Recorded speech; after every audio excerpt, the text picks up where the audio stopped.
रूबरू होते हैं। तब्बू, सबसे पहले स्वागत है आपका मेरे शो जज्बाते शायरी में।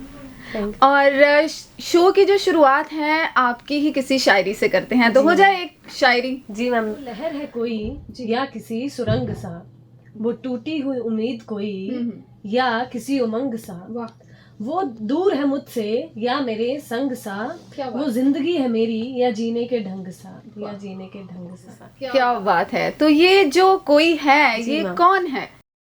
लाइक इमेजिनरी, मतलब मेरे को सपने बहुत देखती हूँ मैं, तो मेरे को सपने में इमेजिन लाइक बहुत कल्पना वाली इंसान हूँ मैं, इसलिए जो आता है मेरे दिमाग में वो लिख देती हूँ। ये जो आपकी जो आपने लिखा था ये आपके ख्वाबों को डेडिकेटेड? जी मैम, मेरे ख्वाबों को डेडिकेटेड है ये चीज। वाह, बहुत खूबसूरत लिखा आपने। फेवरेट शायर हैं जो है साहिर लुधियानवी जी। उनका एक शेर है, गम और खुशी में फर्क ना महसूस हो जहां, मैं दिल को उस मुकाम पे लाता चला गया।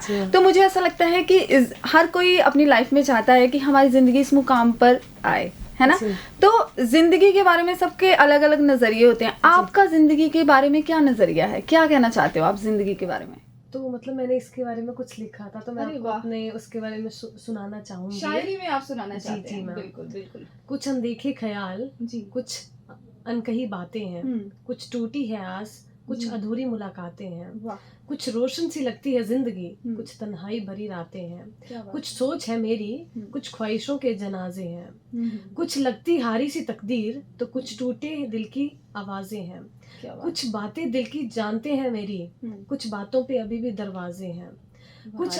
क्या बात है। ये लास्ट वाला जो आपने पंक्तियां बोली ना, ये बहुत ही बेहतरीन है। मतलब निचोड़ कर दिया आपने जिंदगी का कि कैसे करके होता है। तो तब ये बताइए कि शायरी से जो रिश्ता है इतना गहरा, वो कब पता चला कि मेरे अंदर भी एक शायर है, मुझे भी लिखना है, तो उसकी शुरुआत कैसे हुई?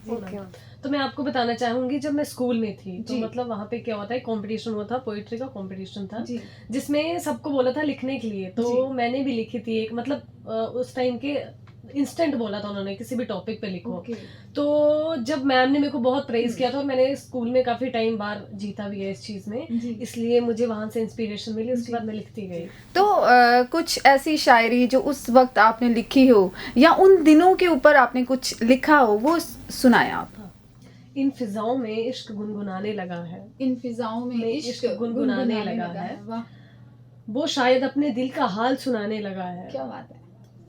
लगता है टूट के बिखरा है वो दिल, जो आज शायर बन के नजर आने लगा है। वाह, क्या बात है। लगता है टूट के बिखरा है वो दिल, जो आज शायर बन के नजर आने लगा है। क्या बात है, बहुत ही खूबसूरत। बहुत ही जानते हैं कि उनकी इतनी सुंदर, इतनी खूबसूरत शायरी के पीछे किसकी इंस्पिरेशन है, उनके फेवरेट शायर कौन से हैं, किस लेखिका को वो या लेखक को वो पढ़ना पसंद करती हैं। तो तब्बू, आपसे सवाल है मेरा कि आपके पसंदीदा शायर कौन है? क्योंकि किसी ना किसी का, हर कोई शायर का एक इंस्पिरेशन होती है, पसंदीदा शायर होता है। तो आप किसको पढ़ना पसंद करते हो? मेरी पसंदीदा शायर जो है वो अंजुम रहबर हैं, जिनको मैं बहुत टाइम से फॉलो करती हूँ। उनकी शायरी बहुत ही अच्छी होती है, मतलब उनकी poetries everything I follow.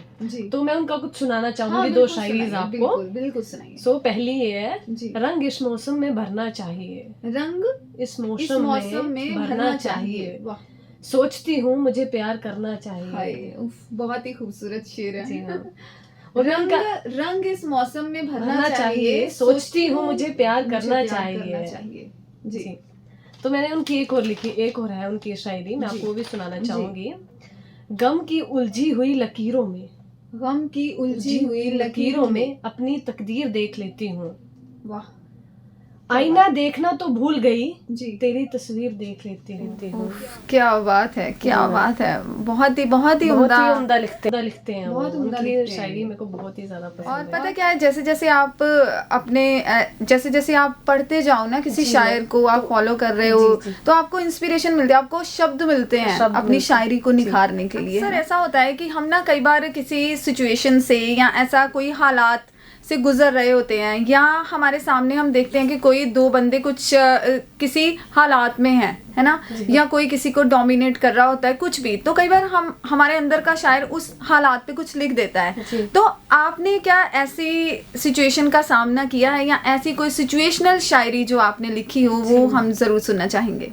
Ji ma'am, कभी कभी क्या होता है कि इंसान अपने लफ्जों में जाहिर नहीं कर पाता, तो इसलिए लोग समझते हैं कि वो हारा हुआ। अगर कोई कुछ बोल नहीं रहा तो मतलब वो हारा हुआ है, बट वो होता नहीं है। तो उस पर मैंने कुछ लिखा था। बिल्कुल इरशाद। जी मैम, वो जज्बात दिल में छुपा कर चलती है, वो जज्बात दिल में छुपा कर चलती है। क्या बात है। घिरे या संभले अपने कदम उठा कर चलती है। क्या बात। अपने कदम उठा कर चलती है। हिम्मत नहीं हारनी चाहिए मैम, कभी नहीं हारनी चाहिए। शायरों के लिए, मतलब ये उन लोगों के लिए है जो अक्सर किसी के कहने पे हिम्मत हार जाते हैं। तब्बू की लाइफ में वो एक चम्मच शक्कर कौन है? तो मैं बहुत ही मेरे क्रश बहुत होते हैं। मैं कभी भी किसी के साथ कमिटमेंट में नहीं रही, बट मैं क्रश सपने बहुत देखती हूँ लोगों के साथ। तो उस पे मैंने कुछ लिखा था, 2 लाइन। सो मतलब वो मेरे साथ ही था, मतलब मेरा कोई दोस्त था, तो उस पे मुझे क्रश था, पर मैंने कभी कहा नहीं उसे ये चीज।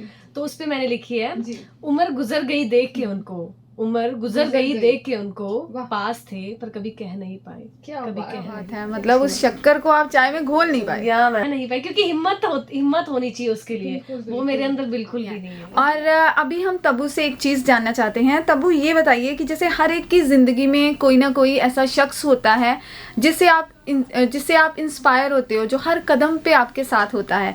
तो आपकी जिंदगी में ऐसा कौन सा शख्स है, और उस शख्स के ऊपर क्या आपने कुछ कविता लिखी है? तो मैं आपको बताना चाहूंगी कि मेरी लाइफ में जो ऐसा शख्स है वो मेरी माँ ही है, जिसके ऊपर मतलब मैं पूरी डिपेंडेंट हूँ। मतलब उनके बिना मैं कोई चीज डिसाइड नहीं कर सकती लाइफ में। उनके बिना मेरा कोई अस्तित्व नहीं है। तो मैंने उनके लिए एक पोइट्री लिखी थी जब मैं घर से बहुत दूर थी, तो मुझे उनकी बहुत याद आ रही थी। तो उस टाइम मैंने लिखा था उनके लिए कुछ। बिल्कुल तो मैं आपको सुनाना चाहूंगी। माँ, मुझे फिर पहले जैसा प्यार जताओ ना, हार चुकी हूँ खुद से, फिर गले से लगाओ ना। सोना चाहती है आंखें, फिर चैन से अपनी गोदी में सुलाओ ना। लोरी सुना दे पहले जैसी, मेरे बालों को सहलाओ ना। आंखें भर चुकी हैं मेरे आंसुओं का मोल मुझे बताओ ना। लोग कम समझते हैं मुझे, मेरी काबिलियत मुझे समझाओ ना। माँ, तेरे बिना यहाँ मेरा दिल नहीं लगता, दिन तो कैसे न कैसे गुजर जाता है, रात का अंधेरा नहीं गुजरता। क्या बात है। कैसे बयां करूं, तेरी कितनी याद आती है, चेहरे पर मुस्कान है पर जान चली जाती है। मुझे ऐसा लगता है कि माँ एक ऐसा रिश्ता है जो आपको सहेज कर तो रखता ही है, लेकिन आपको आसमान में पंख फैलाकर उड़ना भी सिखाता है। माँ एक ऐसा रिश्ता है ना। और माँ के ऊपर लिखना इतना आसान नहीं है। जैसे आपने बहुत सारी शायरी लिखी, इंस्पिरेशनल शायरी लिखी है आपने, और आपने खुद को मोटिवेट करने के लिए शायरी लिखी, दूसरों को मोटिवेट करने के लिए लिखी। तो कुछ ऐसी शायरी, क्योंकि अभी वक्त हो चला है शो को ख़त्म करने का, तो चलते चलते हमारे जो लिसनर्स आपको सुन रहे हैं, मैं चाहूँगी कि आप उनके ऊपर भी कोई शायरी या कुछ कविता सुनाएं जो आपने लिखी हो। नहीं लिखी, मतलब मैं बहुत ही अपने ऊपर मैक्सिमम लिखती हूँ स्टोरीज। जैसे मुझे आदत है मेरी कहानियों की, मैं स्टोरीज वगैरह बनाती हूँ, तो उस पर मैंने कुछ लिखा है, वो मैं आपको सुनाना चाहूँगी। दुनिया है मुझ में या उसमें समाया है, दुनिया है मुझ में या उसमें समाया है। हालत फकीरों वाली, अमीरों वाला रुतबा कहाँ आया है। क्या बात है। ढूंढ रही हूँ खुद को, इस भीड़ में मैंने पाया है। तोड़े हैं ख्वाब, कुछ करने का मन बनाया है। एक शोर है मुझ में जो चुप ना रह पाया है। क्या बात। मौत के करीब भी मैंने खुद को जिंदा पाया है। क्या बात। खुद को जिंदा पाया। मतलब मेरे शो का जो है वो मेन मोटिव भी यही है कि आप जिस बातों को जो आप कह नहीं पाते हो वो आप अपनी डायरी में बयान करते हो, कविताओं के माध्यम से आप उसको सुना सकते हो। तो और आप भी अगर तब्बू की और भी शायरी सुनना चाहते हैं तो आप उनको उनके इंस्टाग्राम पेज पे फॉलो कर सकते हैं। तब्बू, आपका Instagram page DLEYTABBU Rana RAN। और मैं कहूँगी कि बिल्कुल आप तब्बू को उनकी शायरी के लिए, उनकी राइटिंग के लिए, उनकी कविताएं सुनने के लिए बिल्कुल ज़रूर फॉलो करें। और तब्बू, अब चलते चलते यही कहना चाहूँगी कि बेहद शुक्रिया आपका, आप मेरे इस शो में आए और मेरे शो में 4 चांद लगे। Thank you so much for inviting me here. मैं इस दिन का बहुत वेट कर रही हूँ कि मेरे को कब मौका मिले, तो यू गेव मी चांस, तो उसके लिए thank you so much Tabu. और अब आपसे मिलूंगी मैं अगले हफ्ते एक और नए शायर के साथ, एक और नए राइटर के साथ। तब तक सुनते रहिए 107.8 FM देशभगत रेडियो, आपकी आवाज़।